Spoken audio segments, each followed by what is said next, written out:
बिस्मिल्लाहिर्रहमानिर्रहीम। अस्सलाम वालेकुम दोस्तों, उम्मीद है आप सब खैरियत से होंगे। दोस्तों चलिए शुरू करते हैं आज की वीडियो। हज़रत मूसा अलैहिस्सलाम के असा का नाम क्या था?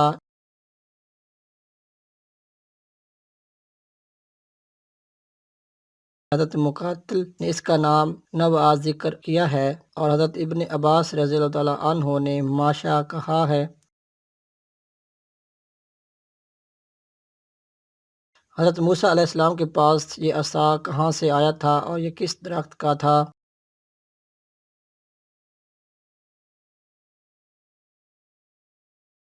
वो असा था जिसको हज़रत आदम अलैहिस्सलाम जन्नत से लेकर आए थे। ये वास्ता दर वास्ता हज़रत शुएब अलैहिस्सलाम के पास पहुंच गया और हज़रत शुएब अलैहिस्सलाम ने बकरियां चराने के लिए मूसा अलैहिस्सलाम को इनायत फरमाया था और ये जन्नत के दरख्त रेहान की लकड़ी का बना हुआ था। दूसरा कौल ये है कि ये जन्नत के दरख्त आस की लकड़ी का था।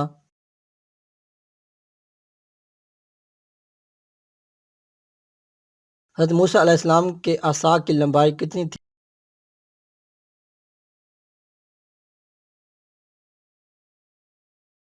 बाद ने 10 हाथ और बाद ने 12 हाथ बयान की है।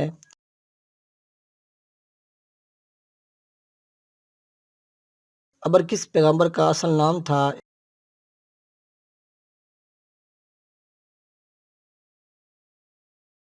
इसका सही जवाब है हज़रत हूद अलैहिस्सलाम।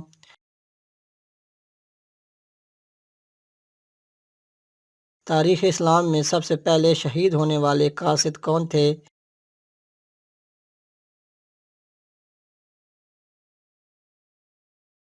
इसका सही जवाब है हज़रत हारिस रज़ियल्लाहु तआला अन्हो।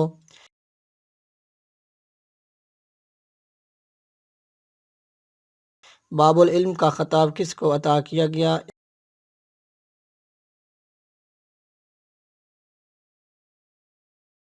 इसका सही जवाब है हज़रत अली रज़ियल्लाहु तआला अन्हो।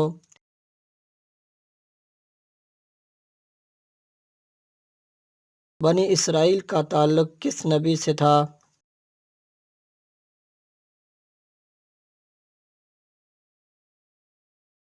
इसका सही जवाब है हज़रत यकूब अलैहिस्सलाम।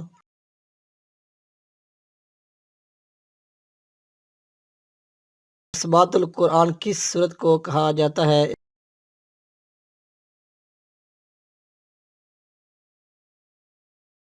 इसका सही जवाब है सूरह बकरा को।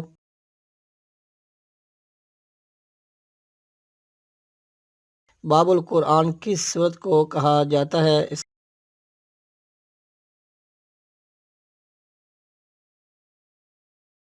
इसका सही जवाब है सूरह फातिहा।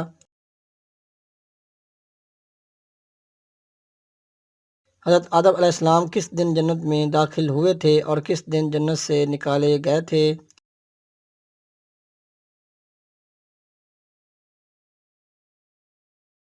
इसका सही जवाब है जुमा के दिन।